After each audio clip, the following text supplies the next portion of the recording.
Good morning, Floss Tube friends. Come on in. Have coffee ready. It's really fresh. I forgot to put the water in, so then I kept thinking, why don't I hear the water dripping? Why doesn't it smell like coffee? Okay, note to self, put water in, then turn it on. All right, so it's fresh. Okay, and I also have cookies. Okay, I taped this, so it's like for the magic of video, so I don't drop it. Okay, they're shortbread cookies shaped like frogs. Okay, it made me laugh. Yesterday, I ripped out for so long, I just gave up, and I just said, okay, I gotta go do something else. So I made frog cookies. And there's only 3 ingredients. I use French butter, organic flour, and organic cane sugar. Not very much sugar. Anyway, they're really delicious, and then when you bite into them, they're like a little bit of flaky and crispy, and you cannot eat one of these and then cross-stitch it. You got grease all over your fingers. So maybe you could have your coffee over there, and then you can have a cookie, and don't touch any of my stuff. So anyway, thanks for coming back. I really appreciate it. I appreciate all the great comments. Oh, okay, one thing I keep forgetting to do. My name is Daylene, and this is my channel called SewGrateful. And I am so grateful. I've met so many new friends. Thank you so much. I really appreciate it. Okay, I have new friends in England. I have new friends in Australia. I have a new friend in India. And it makes me really happy. It makes me super happy. And the whole point of this was to make new stitchy friends and talk about stitching. And so thanks a lot. I really, really appreciate it. And it's been really fun to get to know all of you. Okay, so I have a list, first of all, of housekeeping things. So I wanted to go through all the housekeeping, the chores first before I talked about anything else. So number 1 is that cross stitch picture. I had it in the very first video, and it was one of my previous finishes from 1995. And I got a lot of people asking me what the name of that pattern was. I didn't know, and then in the last video I asked people, please help me, I don't know. And 2 ended up being 2. Smarty Pants. I don't know how they do it. It's like their superpower. They know how to zip around the internet and figure out things. Okay, superpowers. Everyone has them. Okay, Mr. Wright has a superpower. He can look at lefties from dinner and find the exact glass container that it will fit in. It's a superpower. Okay, but the superpower of finding the name of the pattern is a little more useful. Well, I don't know. They're both kind of half and half useful. Okay, so the name of that pattern is Word of the Lord by Sally Ann Designs. And it's leaflet number SD4005. So thank you so much, ladies, for helping me and figuring out the mystery and your computer skills. I don't have those, so I appreciate you. I don't envy it. I can't figure it all out all the time, but I do appreciate you helping, and then I'll connect the other ladies that want the name of the pattern. So we all thank you. Okay, the red heart sampler that I showed last time. Okay, we all saw this. And I, of course, said, I don't know the name of the pattern. I don't know. And, okay. I found the pattern. Okay, so it's called Red Heart Sampler by La-Dee-Da. And it was copyright 2003. So, if anybody wants this, I have it. It was in my stash. So, that's pretty neat. So, if you want this, just, I don't know, write you want the Red Heart Sampler or something. Or tell me. And okay, if there's more than one person, I will. Oh, I can put your name in a random generator because now I know how to do it. I'm all smarty pants. The basket with the names and the drawing is much more snazzier, but now apparently I'm techno savvy and I know how to use the generators. Not a generator, a random number generator. But anyway, so I have the sampler pattern and I am not doing it again. So I'd like to pass it on to somebody else. So if you're interested, just let me know and we'll figure that out. Okay, the other housekeeping thing was a question a lady asked to explain the dryer static thing that I use. And I think I talked about that in my very first video. Okay, first of all, I don't use any kind of chemicals, and so I use wool dryer balls. I make my own dryer sheets out of handkerchiefs, and I use white vinegar and essential oils. And then I made this. Okay, it's just a little piece of, I used white, I remade a new one so that you could see it. I used white thread on it so you could see. I just, 2 pieces of fabric, inside out, sewed it together, turned it out, sewed it shut. Okay, and then I put 3 safety pins on it, and then I just throw this in my dryer. And I use this bright colors, this was left over from that quilt that I made. I use really bright colors so that I can see it when I pull out the laundry from the dryer. All right, so the idea behind this, North Pole, South Pole, get rid of static. Okay, think of these as little mini lightning rods for the little mini lightning that goes off into your dryer with static cling, and this captures it. So I'm not saying it's the answer to everything, but I think 3 or 4 different things. I think the wool dryer balls, I think the safety pins, I think making your own dryer sheets, I think all of it kind of helps in the winter. It's super, super dry, and everything is got that static snap, and nobody wants that. So anyway, these are some things that work for me, and that was the other thing on my my housekeeping. Okay, and the last thing on my housekeeping list is we have a winner. I made the other little small, like I told you that I would. There you go. Love is Kind. It's a free pattern by Kathy Haberman, and I made one for myself and put it in my Valentine bowl, and then I made an extra one for one of you. And and I made some thread keeps on the back. I just put them on a silver ring, put those in there too.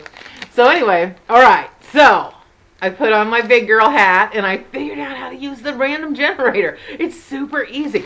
Okay, so we had 103 people tell me what they're grateful for. There were some really amazing things, from I'm grateful I don't have bronchitis anymore, to I'm grateful for vacations, to oodles of people said they're grateful for grandbabies, and husbands and children and a warm house, and oh man, we have a lot to be grateful for. It's wonderful to read all of it. So anyway, okay, I put the number 1 to 103 in the random generator, and the number came out to 97. That's the number that it picked. So the magical person that was 97 is Carol Moyer from Pennsylvania. Come on down. Oh, no.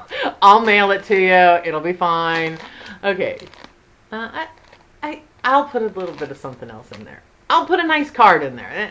Then you, I don't know. Anyway, congratulations. Thanks for playing. I had a good time. I think it worked out okay. So I'll make sure and make something else and do that again, because I thought it was kind of fun. It was fun to read everyone's comments, and I just kept track of all the people, and it made me pay more attention to the names. And so thanks. It was fun to get to know you, and thanks for doing that.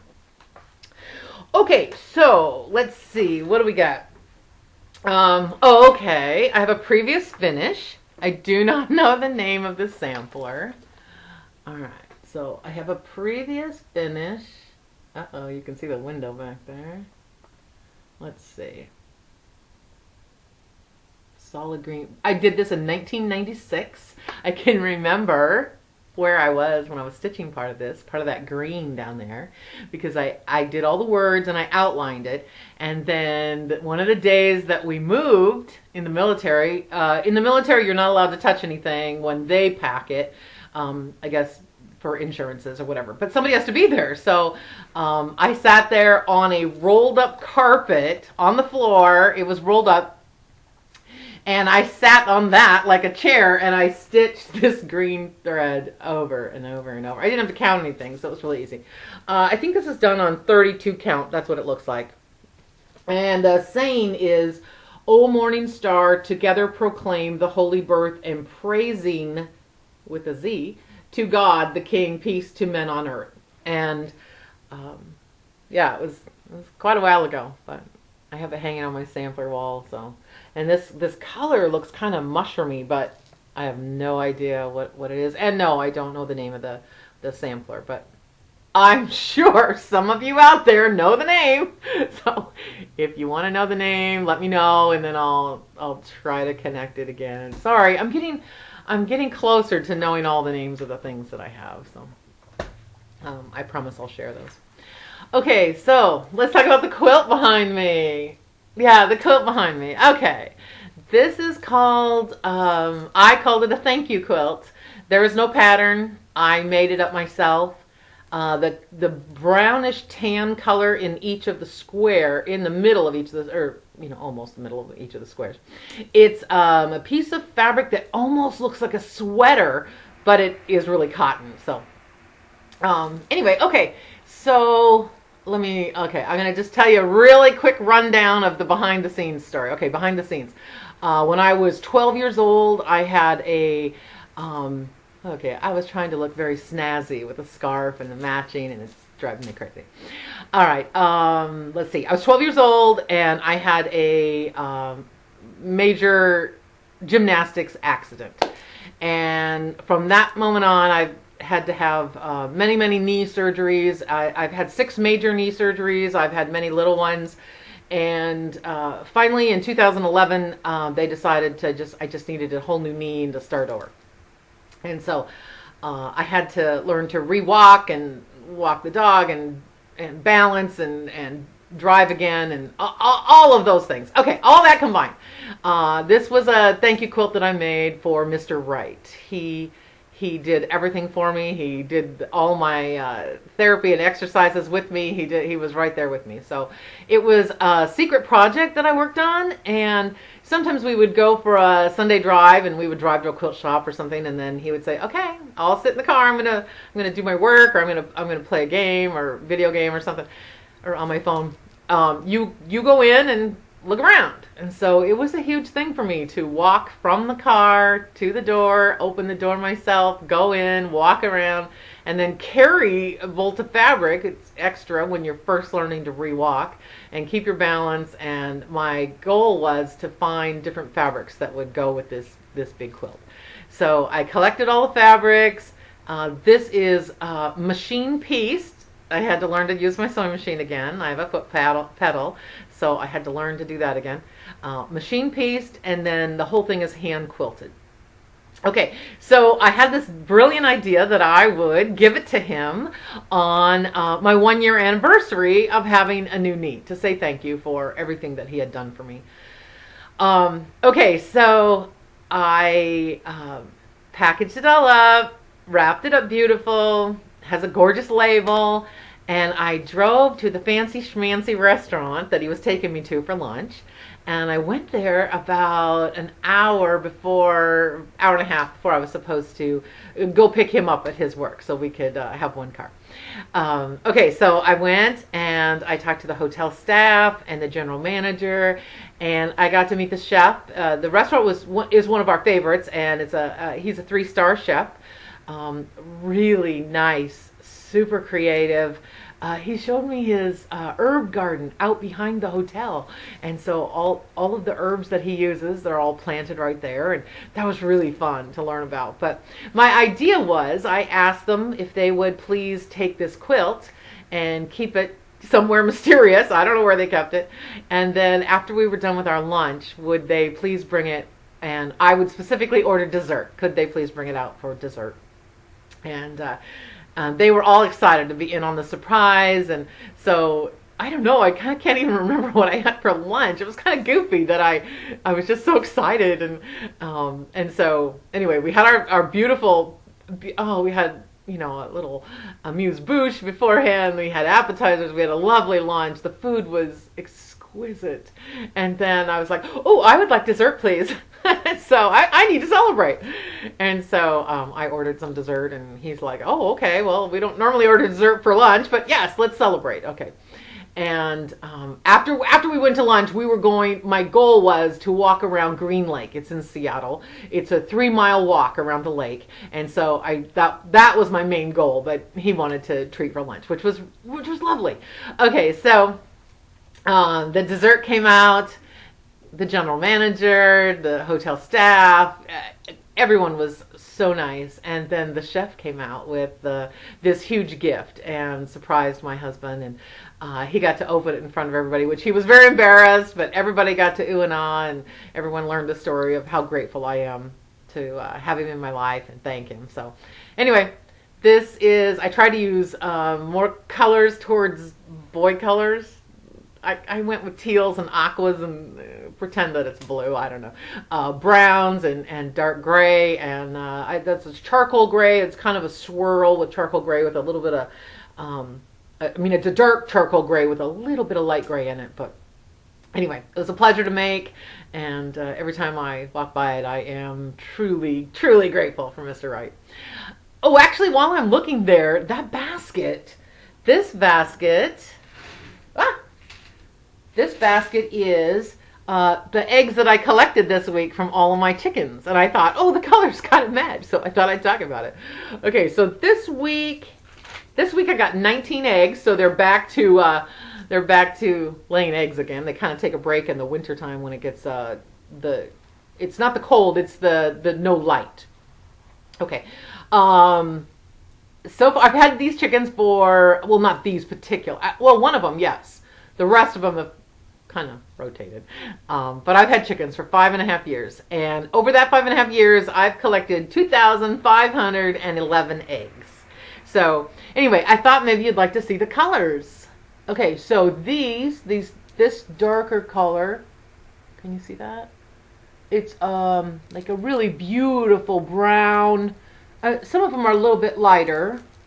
That brown color, a little bit lighter. Okay, those come from my Rhode Island Reds. They all lay that color egg.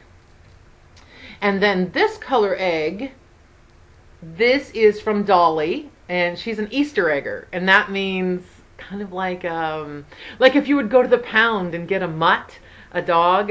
Okay, that's what an Easter egger is for chickens. It's kind of a mix, a lovely blend of all different chickens. So anyway, she lays these really, really light, hers are more elongated too, but she lays these really light colored, creamy colored eggs. And then these eggs, these are from my chicken named Ginger, and she's an Americana, and she lays these gorgeous teal blue, and the shell inside is gorgeous color. Yesterday when I went out to feed the chickens and give them snacks and whatnot, it wasn't raining, or it wasn't okay, there you go. It wasn't raining and it wasn't snowing, so I decided, okay, well, I should, clean out the chicken coop while I'm here. And so I started, and there was 3 eggs in the laying boxes, and so I put 2 of them in the basket that I had, and for some reason I picked up one of Dolly's, and I put it in my coat pocket. I don't know why I did that, but anyway, so I cleaned the whole coop, and new straw, new bedding, new water, fresh food, fresh snacks. They got a whole head of cabbage that I put in there to hang. They hang so they can have something to do. Okay, so as I'm carrying all this stuff, I heard this crack sound, and I couldn't remember where. I didn't know what that was. And then when I got ready to be done, take my boots off, I came to the back door. I started to take I took my boot, put my hand in my pocket to put my glove in there, and the egg, it was everywhere. It was all over my hand and in the pocket, and so I had to take the boots off and take the gloves and the coat and everything into the house to the washer. And okay, so anyway, I thought maybe you'd like to see the eggs today. Those blue ones are so pretty, or aqua teal color. I just love those. Love those. Okay, so I showed you the previous finishes, showed you the eggs. Okay, hey, I have a work in progress, which I never even dreamed of doing. I found this pattern in my stash of goodness, and I get tired of doing other stuff, I guess, and for some reason I wanted to make this. This is by Rosewood Manor. I know, Karen Kluba. It's like the 3rd one I've done, and I already fibbed to you. I think I told you on the first video, after In a Four Screw, I was done. I wasn't doing any more Rosewood Manor, and I'm working on the Silent Sampler. I started this one. I finished that as a Forest Grew. I think I have another one on order. Okay, so anyway, okay, so this one is, you can see the square, it's more of a square.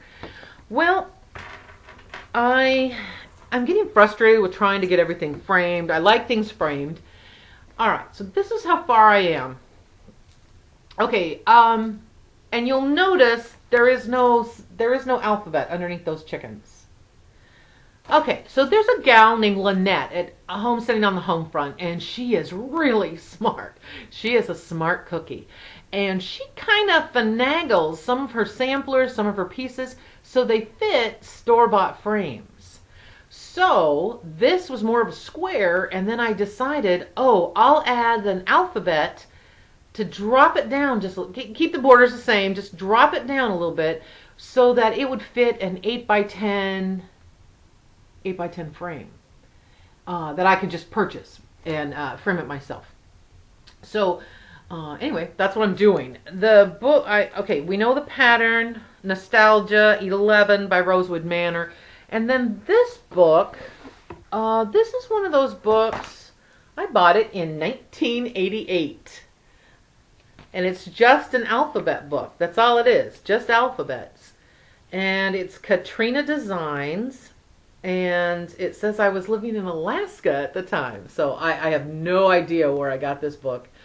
But by looks of all my writing in it and this is all my scribbles and notes, and I have obviously used it several times. So that was before we had the internet where you could look for free charts of letters or whatnot. So anyway, I paid $3.50 and the book is falling apart, so I think I've really got my money's worth. But anyway, if you get a chance, you might want to check out Lenette at Homesteading on the Homefront. She is so smart and she's a pleasure to listen to. She's a military wife, so she can do no wrong in my eyes. So that girl calls, I'm there. I gotta go. I gotta answer the phone. She's a military wife that's still dealing with him being gone and trying to raise kids and trying to move, and anyway, it's a good life. It's a really tricky. It's just tricky. Anyway, okay, so that's my current work in progress. Okay, I have a couple things here. First of all, here's a fully finished project. Okay. I wanted to show you these little Easter bunnies that I made. Easter is April 21st, so you have plenty of time to do this pattern. It is a free pattern by the Snowflower Diaries, Spring Bunny Love. So you just go to her website and look up freebies, and then it's under there. Okay, so I made this and I finished it March 17th, 2018. And I just hadn't found the right frame. I wanted to have an oval frame. Let's see if I can get it a little closer for you.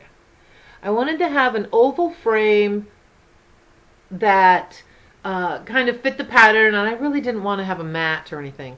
Oh, I did make one substitution. The eyes, instead of making little white X's, I used little pearl, little bead for each one, little pearls. You know, like when we had those chocolate bunnies and you crunch the eyeballs off first.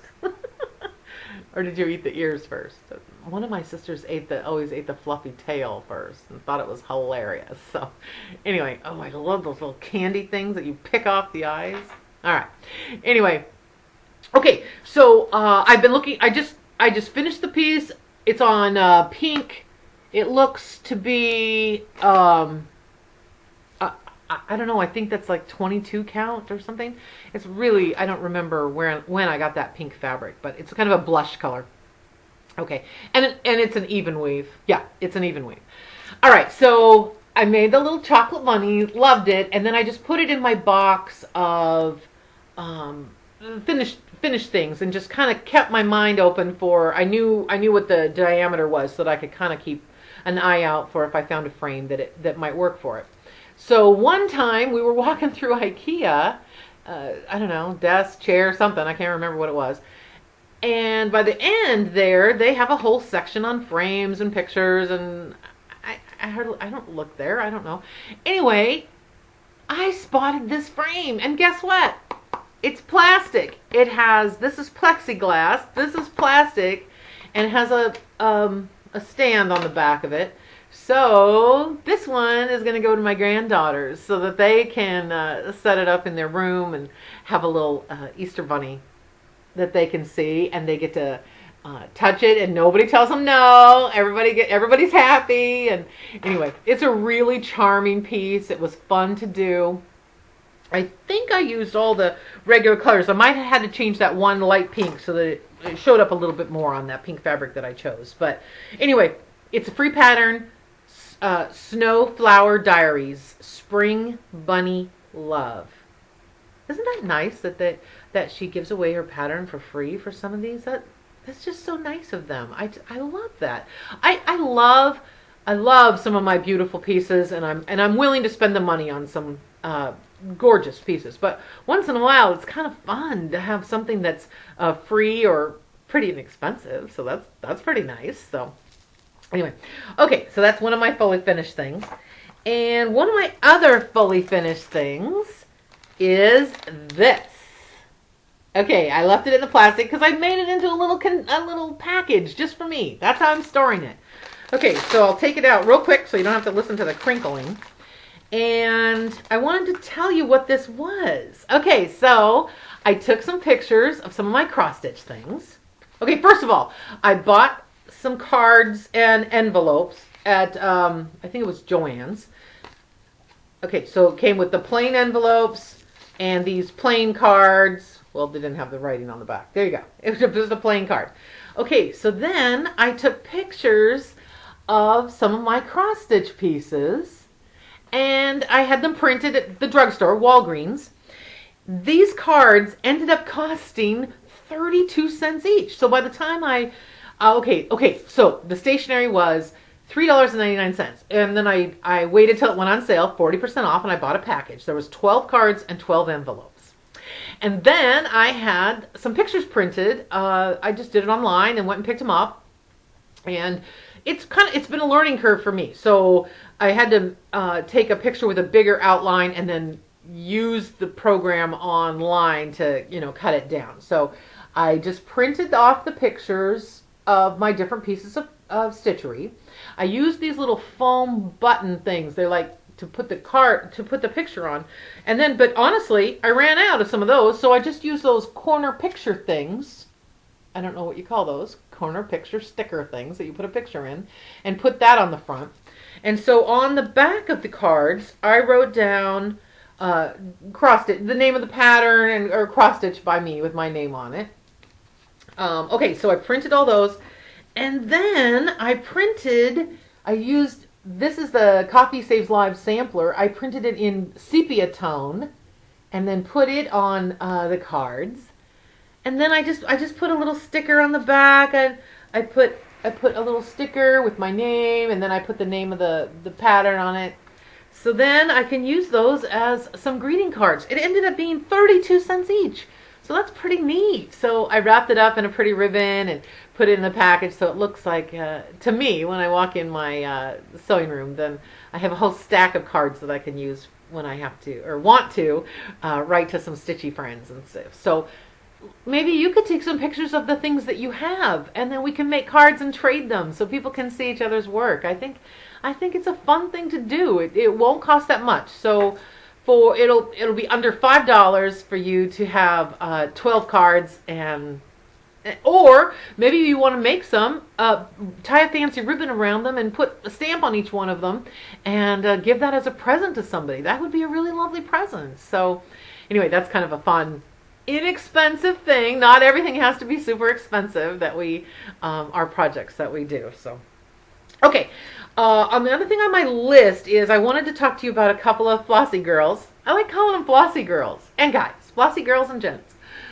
Isn't this weird that I have a aunt named Aunt Flossy? Well, she was actually my great aunt, and she lived at Point Roberts, which in the state of Washington, if you look at the state of Washington, up in the very corner that's got a little extra piece, one little piece, you have to go through Washington, up into Canada, and then back down into Point Roberts to get there. So my father's family, they grew up there first.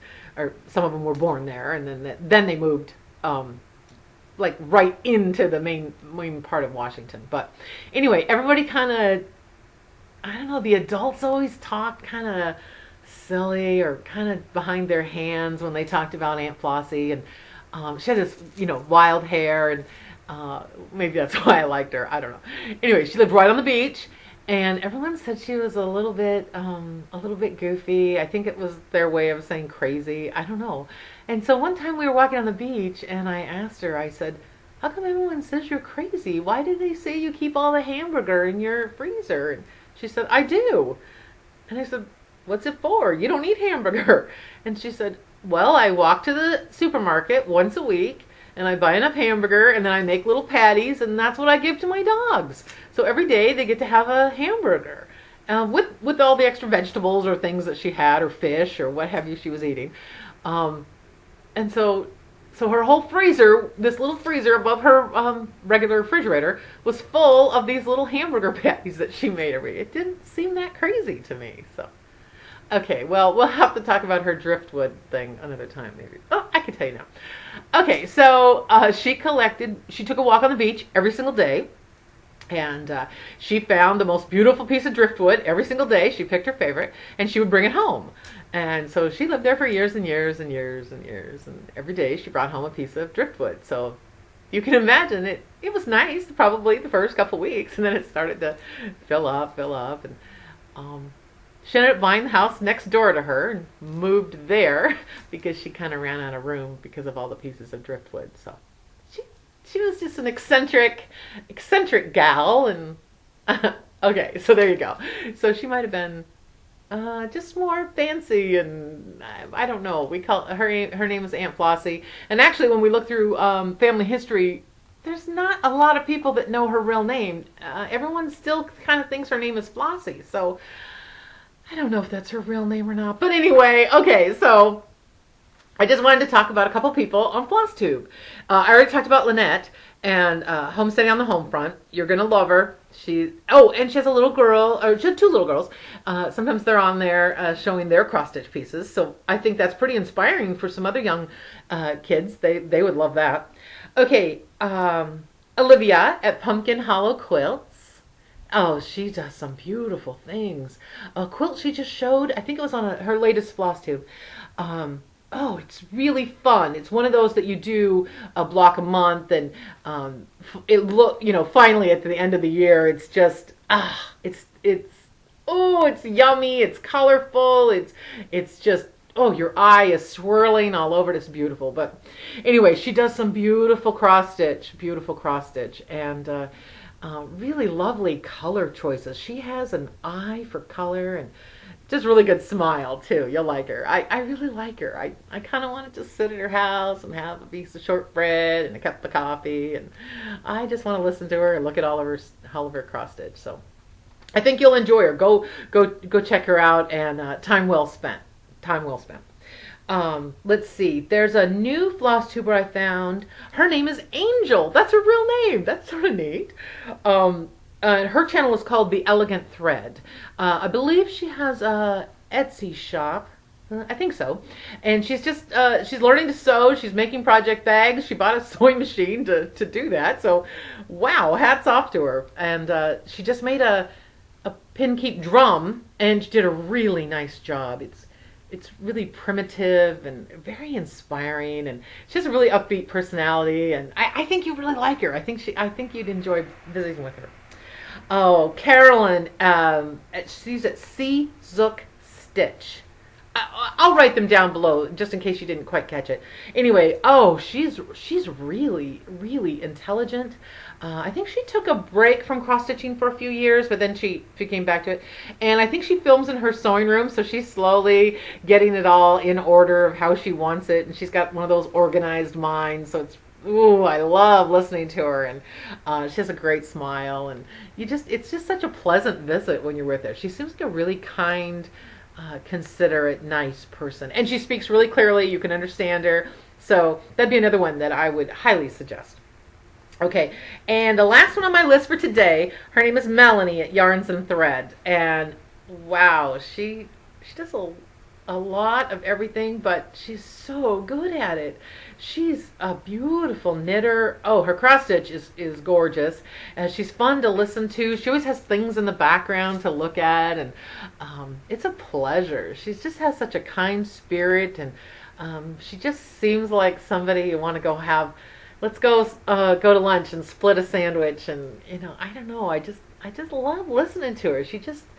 She's so creative, and that creative people are very inspiring to me. So I love hanging out. I don't really hang out with her. I sit here and cross stitch, and then I get to go and listen to her while I'm cross stitching. But anyway, she's very inspiring. All of the folks that I listed is well worth your time while you're stitching. You'll enjoy every minute of it. So anyway, okay, let's see. We're down to the end today. What am I grateful for? I am grateful for rain. I love the rain. I never thought I'd say that in the Pacific Northwest, but you don't have to shovel rain. So Mr. Wright is gone again for another week, and it's raining, and I don't have to shovel, so that's pretty nice for me. I'm pretty happy. I just have to take a brolly or a hat, and I don't have to wear mittens and a scarf and a coat and boots and every single time I go outside. So anyway, I'm super grateful for the rain. I'm grateful for my pickles. I love my pickles. I had one before I did this.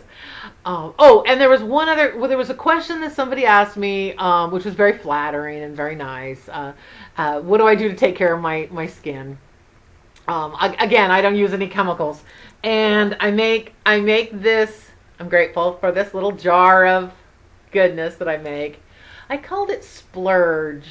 I like making my own little things for myself. Okay, so this recipe, you don't need a pencil. It's super easy. I use it about once a week on my hands and my face. And all right, so that's it. It is 3 things. And the recipe is half coconut oil, half baking soda, and a couple drops of essential oil. Ooh, careful if you use the peppermint, because if you're scrubbing your face and you get a little bit in your eye, it's kind of like, it's kind of stingy. But it's fine. You're not going to get hurt or anything. It's just not pleasant. So pick a different flavor if you're or scent if you want to. But anyway, I mix it up in your mix master, or you could use a whisk if you've got strong muscles. Okay, so I just fill it up in this jar, half baking soda, half coconut oil, a little bit of drops of goodness, and then I just use it to scrub my face once a week, my hands. I scrub my face more than once a week, but this is what I use to get rid of the dead skin and I don't know, whatever's on there. So anyway, I'm super grateful that I found that recipe and I use it, and there's no chemicals, so that makes me happy. So anyway, that's all I got for today. We're all kind of waiting for a market. I kind of would like to just get into one huge sampler and just stick with it for a while. I don't know. Thank you so much for hanging out with me and putting up with me and my my goofiness. Sometimes it's goofy, sometimes it's fun. I am going to go have another cup of coffee. I put it in that thermos thing so it'll stay nice and warm while I was chatting with you. So anyway, I wish you a whole week with oodles of time for stitching. And thanks so much again for all those really good comments and meeting new people. It's really been a pleasure. It's been a really highlight for me. So I thank you very much. So anyway, thanks again. Happy stitching. We'll chat soon. Bye.